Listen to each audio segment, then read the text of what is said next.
ஜெபம். பரிசுத்தமுள்ள பரலோக தகப்பனே, அருமையான அந்த செய்தி வேலைக்காக நன்றியோடு உம்மை துதிக்கிறேன், உம்மை ஸ்தோத்தரிக்கிறேன். அப்பா, உம்முடைய வார்த்தைகளை அடியனுக்கு கொடுங்க. பரிசுத்த ஆவியினாலே நிரப்புங்க. கேட்கின்ற ஒவ்வொரு பிள்ளைகளுக்கும் பயன் கிடைக்கட்டும். இயேசுவின் நாமத்தினாலே ஜெபிக்கிறேன், ஜீவனுள்ள பிதாவே, ஆமென். அன்பான தேவனுடைய பிள்ளைகளை, இன்றைய செய்தியின் தலைப்புக்காக எடுத்துக்கொண்ட வசனம் 1 ராஜாக்கள் 18ஆம் அதிகாரம் 42ஆம் வசனம். எலியா தரையிலே பணிந்து கொண்டான். எலியா தரையிலே பணிந்து கொண்டான். அன்பான தேவனுடைய பிள்ளைகளை, இந்த இடம் கர்மேல் பர்வதம். கர்மேல் பர்வதத்துல 2 முக்கியமான நபர்கள் இருக்காங்க. இந்த நிகழ்வு நடைபெறும்போது ஒன்று எலியா தீர்க்கதரிசி, தேவனுடைய அருமையான தீர்க்கதரிசி. இன்னொன்று இஸ்ரவேலின் ராஜாவாகிய ஆகாப். இவர் 7வது ராஜா என்று அறியப்படுகிறார். இவரும் அங்கதான் இருக்கிறார். அவருடைய சேனைகளும் இருக்கு. அங்கே ஒரு நிகழ்வு நடக்குது. கர்த்தரே தெய்வம், கர்த்தரே தெய்வம் என்று ஜனங்கள் முழுவதும் ஆர்ப்பரிக்கும்படியாய் அருமையான ஒரு நிகழ்வு நடக்கும். அந்த நிகழ்வுக்கு பின் நடந்ததும் உங்களுக்கு தெரியும். 18ஆம் அதிகாரம் எடுத்து பார்த்தீங்களானா அந்த நிகழ்வுகளை எல்லாம் நீங்க அப்படி வரிசையா புரிந்து கொள்ளலாம்.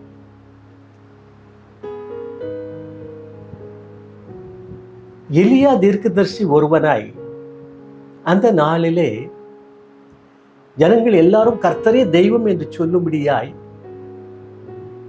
ஒரு நிகழ்வை நடத்தியிருக்கிறான். நம்முடைய தேவனாகிய கர்த்தரை கொண்டு என்று சொல்லும்போது அது கொஞ்சம் வித்தியாசமான ஒரு அனுபவம். அந்த நிகழ்வு முடிந்த பிற்பாடு அந்த கர்மேல் பர்வதத்திலிருந்து எல்லாரும் திரும்பி வரணும். இப்போ திரும்பி வருவதற்கு முன்பாக ஆகாப் ராஜா அவன் போஜன பானம் பண்ணும்படியாய் போய் அமர்ந்து கொண்டான் என்று வேதம் சொல்கிறது. 18ஆம் அதிகாரம் 42ஆம் வசனத்திலே ஆகாப் போஜன பானம் பண்ண போனான். இன்னொரு முக்கியமான ஒரு நபர் இருக்கிறாங்க. அவங்க தான் இந்த எலியா தீர்க்கதரிசி. இவன் என்ன செய்தா தெரியுமா? அந்த பர்வதத்துல தேவனுக்கு முன்பாக தரை மட்டும் பணிந்து குனிந்து தன்னுடைய கால்களில் தன்னுடைய முகம் படும்படியாய் தேவனை பணிந்து கொண்டான் என்று வேதம் சொல்கிறது. தேவனை பணிந்து கொண்டான். கிறிஸ்துவ அன்பானவர்களே, மனிதனாய் பிறந்த ஒவ்வொருவருக்கும் உலகத்துல 2 வேலை இருக்கு. ஒன்று தன்னுடைய இச்சைகளின்படி நடந்து கொள்வது, தன்னுடைய ஆசை, அவைகளை பூர்த்தி செய்ய எது தேவையோ அதை செய்வது. அதே வேளையில தேவனுடைய பிள்ளைகள் இடத்துல இன்னொரு காரியமும் காணப்படும். தன்னுடைய ஆசைகள், தன்னுடைய தேவைகள் பூர்த்தி ஆகல அப்படின்னு சொன்னா ஆண்டவரை பணிந்து கொள்வது. இன்னொரு தேவனுடைய பிள்ளைகள் இருக்காங்க. என்ன நிலையிலோ தனக்கு தேவை இருக்குதோ இல்லையோ, அது சந்திக்கப்படுதோ சந்திக்கப்படவில்லையோ, என் நிலையிலும் ஆண்டவரை பணிந்து கொள்ளுவது. ஆண்டவரை பணிந்து இவங்க என்ன செய்வாங்க அப்படின்னு சொன்னா, இன்றைய காரியங்களை எல்லாம் அப்படி செய்துட்டே வருவாங்க. இந்த காரியங்கள்ல தனக்கு வெற்றி கிடைக்காதவைகளை இரவுல தூங்க போறதுக்கு முன்னாடி ஆண்டவரோடு கூட பேசிடுவாங்க. நன்றாக கவனித்துக் கொள்ளணும். இரவு தூங்குவதற்கு முன்பாக ஆண்டவரோடு கூட பேசிடுவாங்க. சிலர் கொஞ்சம் வருத்தப்பட்டு பேசுவாங்க, சிலர் கவலையோடு பேசுவாங்க, சிலருக்குள்ளாக பகல் முழுவதும் நான் என்ன செய்திருக்கேன், பணி செய்திருக்கேன்னு, எனக்கு வெற்றி கிடைக்கலையே, என்னால் இனி இந்த பணி என்ன செய்ய முடியாது, இனி எனக்கு இதை ஆண்டவர் மட்டும்தான் செய்து கொடுக்கணும் அப்படிங்கிற ஒரு எண்ணத்தோட ஆண்டவருடைய பாதப்படியில் அமர்ந்திருப்பாங்க. ஆண்டவர் எனக்கு செய்து கொடுங்க அப்படின்னு கேட்பாங்க. இன்னொரு சாரார் இருக்காங்க, நான் ரொம்ப வேலை செய்தேன், ரொம்ப பணி செய்தேன், தீவிரமா வேலை செய்தேன், என்னுடைய ஞானத்தை எல்லாம் பயன்படுத்தி வேலை செய்தேன், ஆனா எனக்கு கிடைக்கல. இப்ப இவங்களுடைய அடுத்த பார்வை ஆண்டவரை நோக்கி எப்படி போகும்னா, ஆண்டவர் எனக்கு நீங்க உதவி செய்யலையே, ஏன் ஆண்டவர் எனக்கு உதவி செய்யல, நீங்க என்னை கைவிட்டுட்டீங்களே அப்படின்னு போகும். என்னை கைவிட்டுட்டீங்களே அப்படின்னு நம்ம எண்ணம் நமக்குள்ளாக வரும்போது அடுத்த நிகழ்வு என்ன தெரியுமா, உள்ளத்தின் ஆழத்திலேயே ஒரு அவிசுவாசம் தோணிடும். நேற்று எனக்கு இவ்வளவு வேலை செய்த பிறகும் ஆண்டவர் எனக்கு உதவி செய்யலையே, அப்ப ஆண்டவர் எனக்கு செய்வாரா, செய்ய மாட்டாரா, இந்த காரியம் எனக்கு நிச்சயமாக கிடைக்குமா கிடைக்காதா, நான் தோல்வியில தான் வாழணுமா அப்படிங்கிற ஒரு எண்ணத்தோட தூங்க போவாங்க. அப்போ தேவனுடைய பிள்ளைகள் ஒவ்வொருவரும் வித்தியாசமான நபர்கள். இப்ப நீங்க உங்களை பற்றி நீங்க புரிந்து கொள்ளலாம் இல்லையா? ஒரு பெரிய நிகழ்வு அந்த கர்மேல் பர்வதத்துல நடந்திருக்கு. கர்த்தரே தெய்வம் என்று அனைத்து ஜனங்களும் கொண்டாடி இருக்காங்க. அந்த ராஜா, அந்த தேசத்தினுடைய ராஜா எதை பற்றியுமே கவலைப்படல. முடிஞ்ச உடனே அவனுக்கு தேவை என்னது, பசி. போஜனபானம் பண்ண போயிட்டான், அங்க போய் உட்கார்ந்துக்கிட்டான். ஆனா கர்த்தருடைய தீர்க்கதரிசி என்ன செய்யறான் பாருங்க, இவ்வளவு பெரிய நிகழ்வை ஆண்டவர் செய்து கொடுத்திருக்கிறாரு, ஆண்டவருடைய மகிமையை இனி என்ன நடக்க போகுது அப்படிங்கிற நம்ம ஆண்டவர்கிட்ட கேட்கணுமே அப்படின்னு சொல்லி தரை மட்டும் பணிந்து குனிந்து ஆண்டவரை வணங்க ஆரம்பிச்சிட்டு, நீங்க எந்த மாதிரியான பிள்ளைகளா இருக்கீங்க, நான் எப்படி இருக்கேன் அப்படின்னு சொல்லி நம்ம ஒவ்வொருவரும் நாம சிந்திக்கணும். உலகத்தில் ஒவ்வொருவருக்கும் தேவைகள் நிறையா இருக்குங்க. சாதாரண மக்களாக இருக்கும்போது பசிக்கு உணவு வேணும் அப்படின்னு கேட்போம். ஆண்டவர் பசிக்கு நல்லா பணம் உதவி பணம் நல்ல உணவுலாம் தர ஆரம்பிச்சிட்டாரா, நல்ல உடை வேணும் ஆண்டவரே அப்படின்னு கேட்போம் இல்லையா? கேட்க ஆண்டவர் கொடுத்துட்டே இருப்பாருங்க. நல்ல உடை வேணும் அப்படின்னு கேட்கும்போது உடையும் கொடுப்பார் இல்லையா? பசிக்கிறதுக்கு உணவு எனக்கு எப்படி கிடைச்சதோ அதற்கேற்ற உழைப்பு உடைக்காக நான் பண்ண ஆரம்பிச்சிருப்பேன். இப்போ நல்ல உறைவிடம் வேணும், நல்ல வீடு வேணும் அப்படின்னு சொன்னா, அப்போ ஆண்டவர் எனக்கு என் மீது பாராட்டுற அன்பு பெரியது என்று எண்ணி இன்னும் கொஞ்சம் உழைக்க ஆரம்பிக்கிறோம். ஆண்டவர் வீட்டையும் கொடுக்கிறார். ஆண்டவர்கிட்ட ஒவ்வொன்றா கேளுங்க, ஆண்டவர் உங்களுக்கு கொடுத்துட்டே இருப்பார், இல்லை என்று சொல்லலை. நல்ல ஒரு திருமண வாழ்வு, நல்ல ஒரு வேலை இல்லையா, ஒவ்வொன்றாக ஆண்டவர்கிட்ட கேட்க ஆண்டவர் கொடுப்பாருங்க. யாருக்குமே இல்லை என்று சொல்லுகிறவர் அல்ல. ஆனா ஒரு காரியம் நீங்க செய்யணும். என்ன செய்யணும் அப்படின்னா, நீங்கள் சம்பாதிக்கிற அந்த பணத்தை கர்த்தருக்கு பயந்து நீங்க வச்சிருக்கணும். என்ன தேவையோ அந்த தேவைக்கு நீங்கள் செலவழிக்கணும். மீதியை கொஞ்சம் சேமித்து வச்சா தான் அடுத்த ஒரு முன்னேற்றம் கிடைக்கும். நடந்து போகிறீங்களா, ஒரு சைக்கிள் வேணுமா, அதுக்கு பணம் தேவை. ஒரு பைக்கில் போகணுமா, பணம் தேவை. ஒரு கார் எடுக்கணுமா, பைக், பணம் தேவை. அந்த பணத்தை செலவழிக்கக்கூடாது. ஆனால் நிறைய பிள்ளைங்க இந்த காலத்தில் நிறைய சம்பாதிக்காங்க பார்த்துடுங்க. அந்த பணத்தை வீணாக விரயம் பண்ணுறாங்க. சிற்றின்பங்களுக்காக நிறைய விரயம் பண்ணுறாங்க. நீங்கள் அப்படி பார்த்தீங்கன்னா தெரியும். அதை பற்றி யாரும் பெருமை கொள்ளாதீர்கள். அதில் தான் கௌரவம் இருக்குது அப்படின்னு நினைக்காதீங்க. அதில் பெருமைப்படுவதற்கோ கௌரவம் பண்ணுவதற்கோ ஒன்றுமே இல்லை. ஏனென்றால் நாளாக நாளாக அது குடும்பத்தை அழித்துவிடும். அதுக்காக தான் நீங்கள் உங்ககிட்ட சொல்றது, கர்த்தருக்கு பயந்து இருங்க. எவைகளில் பிரியமா இருக்கிறாரோ அதை மட்டும் நீங்க செய்யுங்க. உங்களுக்கு பிரியமான காரியத்தை செய்வதை விட்டு விடுங்க. கர்த்தருக்கு பிரியமானதை செய்ய நீங்கள் மனது கொள்ளும்படி உங்களை பக்குவப்படுத்திக் கொள்ளுங்க. அதுக்காக வீடு வாங்கக்கூடாதுன்னு இருக்கா, சொத்து வாங்கக்கூடாதுன்னு இருக்கா, செய்யுங்க. எல்லாமே ஒரு லெவல் இல்லையா? எல்லாமே ஒரு குறிப்பிட்ட லெவல். கர்த்தர் உங்களுக்கு என்ன கொடுத்துருக்கிறார் செய்யுங்க.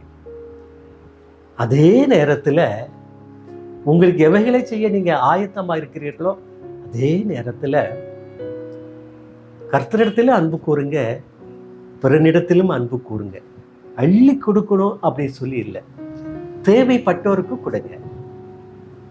தேவைப்பட்டோருக்கு உங்களுடைய உதவிகளை செய்துக்கிட்டே இருங்க. அது ஒரு வேலை நடந்துகிட்டே இருக்கும். அப்போஸ்தலர் காலத்தில் அப்போஸ்தலர்கள் தங்களுக்கு உண்டான எல்லாவற்றையும் விற்று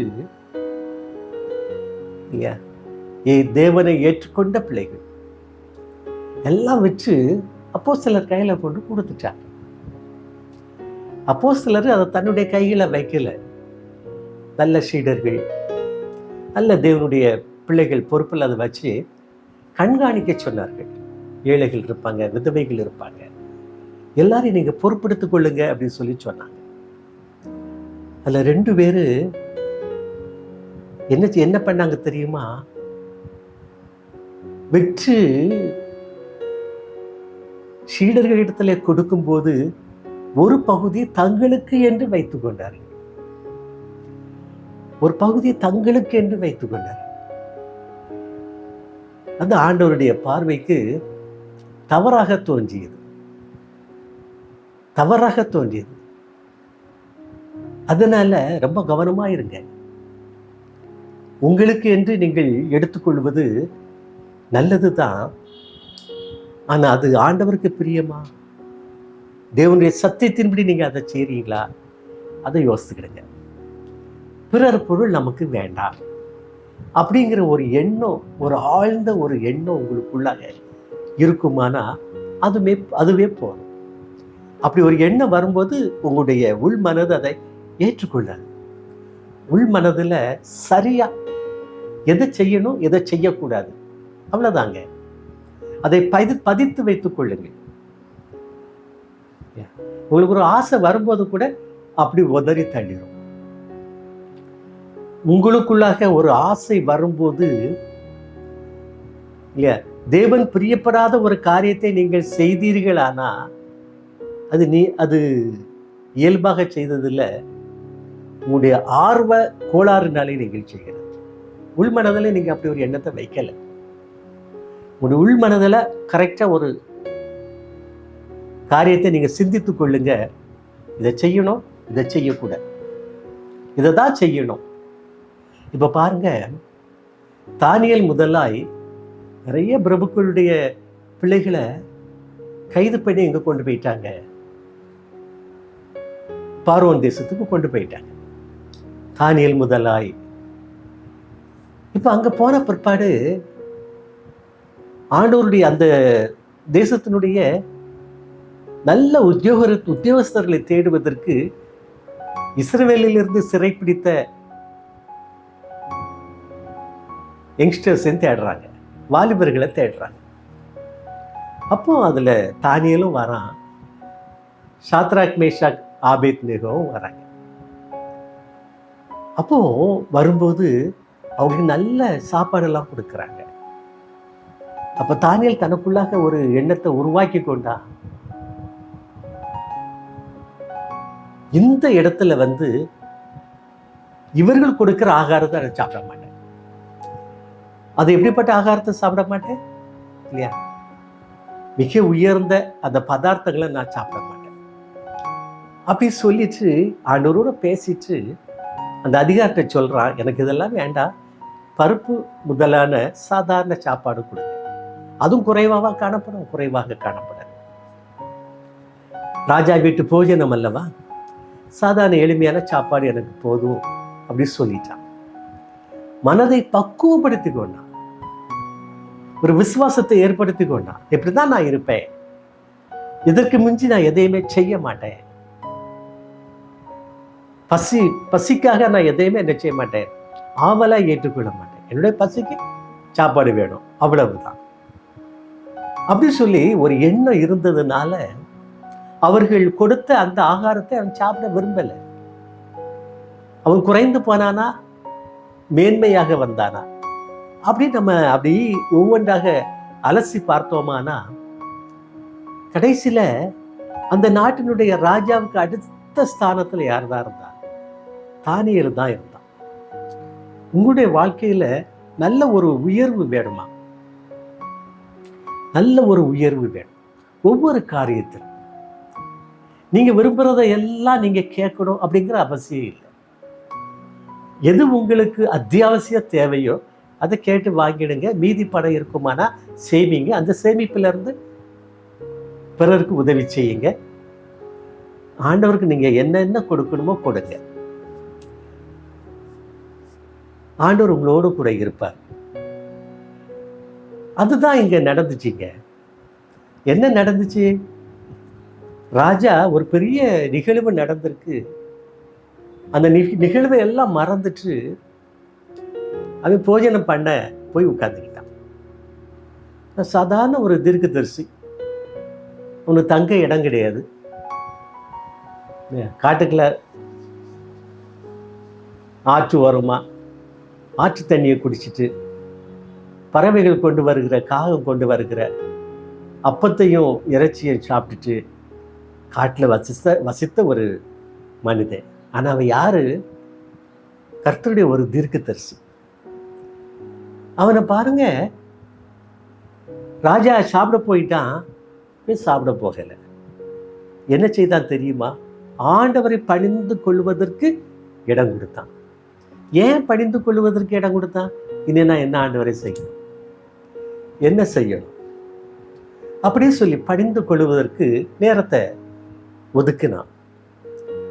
ஒதுக்குறீங்களா? ஒரு காரியம் உங்களுக்கு நடக்கலை அப்படின்னு சொன்னா இரவோடு இரவாக ஆண்டவர்கிட்ட சொல்றீங்களா?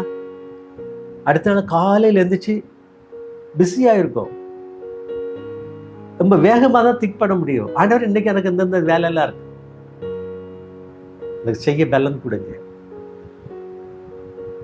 உம்முடைய பலனை கொடுங்க ஆண்டவரை, என்னோடு கூட வாங்க, இந்த ஞான அறிவு புத்தி வல்லமை தாங்க ஆண்டவர் இப்படி சொல்லிட்டு நீங்க காலையில் அந்த வேலைக்கு நீங்க ஓடுங்க.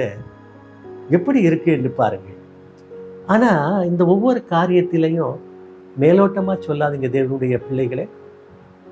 உள்ளான ஆழ்ந்த மனதிலிருந்து இல்லையா, எனக்கு வேணும் ஆண்டவரே, வேணும் அப்படிங்கிற மாதிரி நீங்க கேளுங்க.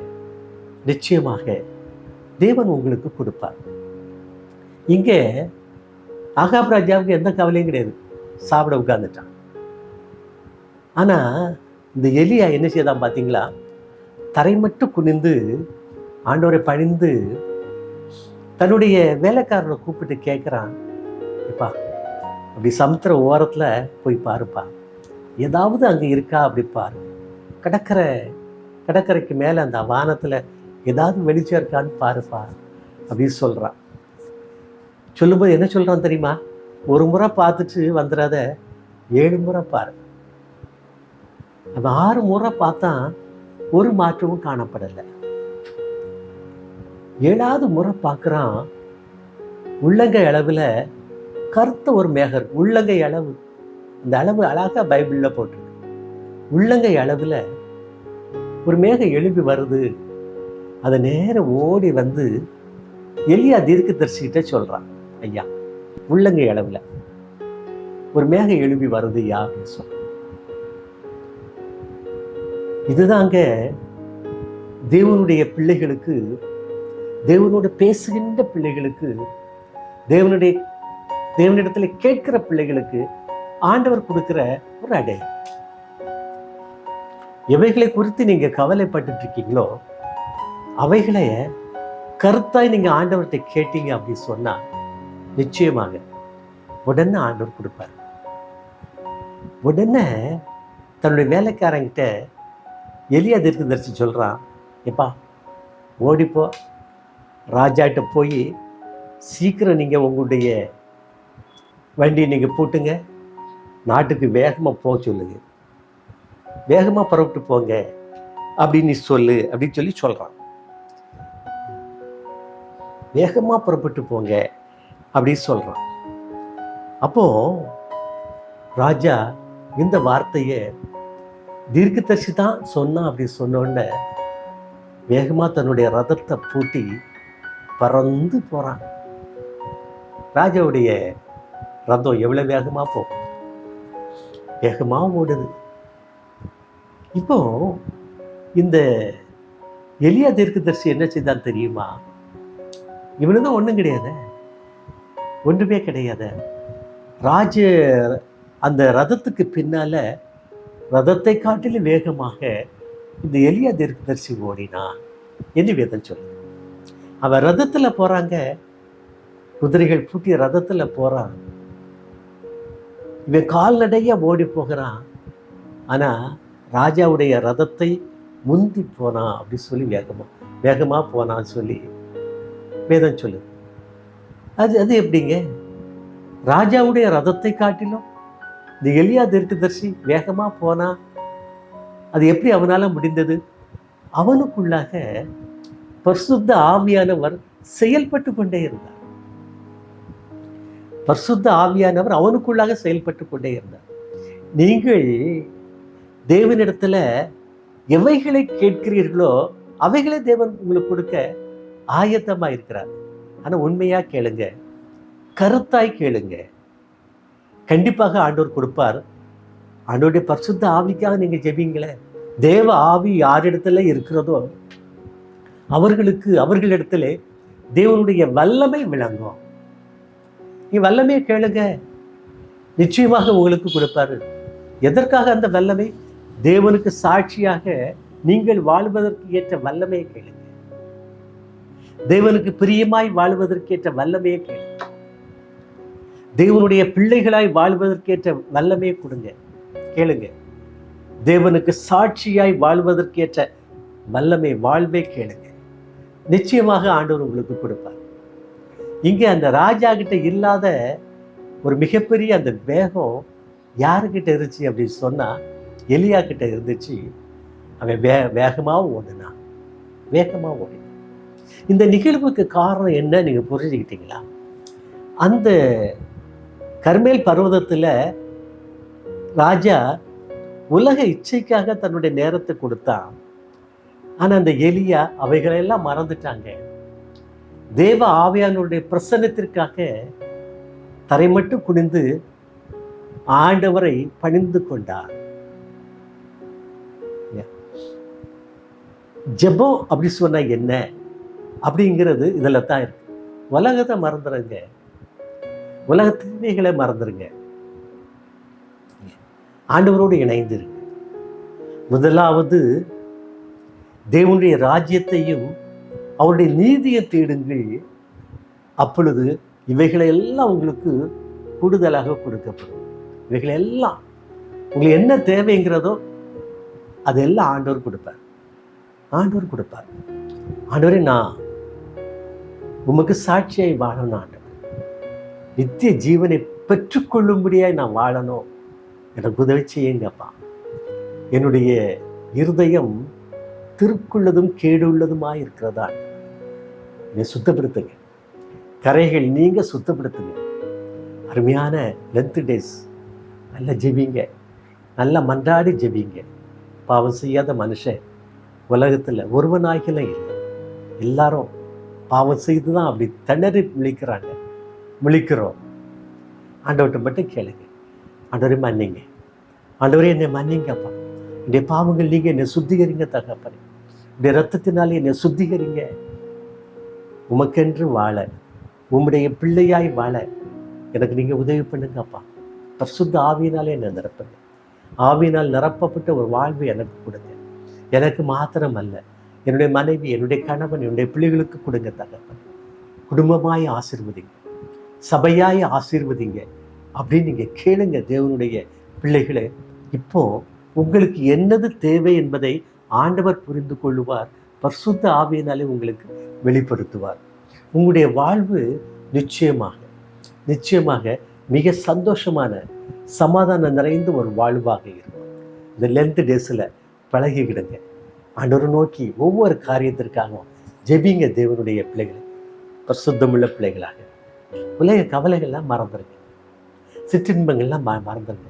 உங்களுக்கு என்னது தேவை என்பதை அவர் அறிந்திருக்கிறார், அவர் புரிந்திருக்கிறார். ஏற்ற வேளையிலே உங்களுக்கு கொடுப்பார். ஜெபிப்போம். கிருபை நிறைந்த ஆண்டவரே, அருமையான இந்த செய்தி வேலைக்காக நன்றியோடு உம்மை துதிக்கிறேன், உம்மை ஸ்தோத்தரிக்கிறேன் அப்பா. உம்முடைய வார்த்தைகளை கொடுத்த கிருபைக்காக உமக்கு நன்றி, உமக்கு ஸ்தோத்திரம். ஆண்டவரே, உலகம் சிற்றின்பத்திலே வாழ ஆசைப்படுகிறது அப்பா. நீர் அறிந்த உலகம்தான்.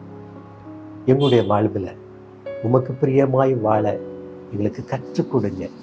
கரம் பிடித்து வழி நடத்துங்க. ஏந்தி சுமந்து எங்களை தப்புவித்து எங்களை வழி நடத்துங்க. ஆண்டவரை திருந்துகிற இந்த காலங்களிலே, உம்முடைய சமூகமாய் திருப்பப்படுகிற இந்த காலங்களிலே, இனி நாங்கள் வழி விலகி சென்று விடாதபடி உம்மை நோக்கி வாழ எங்களுக்கு உதவி செய்யுங்க. உம்மை நோக்கி ஓட எங்களுக்கு உதவி செய்யுங்க. தேவைகளை சந்திங்கப்பா. ஆசீர்வதிங்க, வழி நடத்துங்க. ஒவ்வொரு பிள்ளைகளும் தொடுங்க. ஆண்டவரே, அருமையான டிவி நடத்துகிற மகனுக்காக, தகப்பனாருக்காக, மனைவி பிள்ளைகளுக்காக, அருமையான ஊழியக்காரர்களுக்காக உமக்கு நன்றி, உமக்கு ஸ்தோத்திரம். ஒவ்வொருவரையும் ஆசீர்வதிங்க, வழி நடத்துங்க. இயேசுவின் நாமத்தினாலே ஜெபிக்கிறேன் ஜீவனுள்ள பிதாவே, ஆமென்.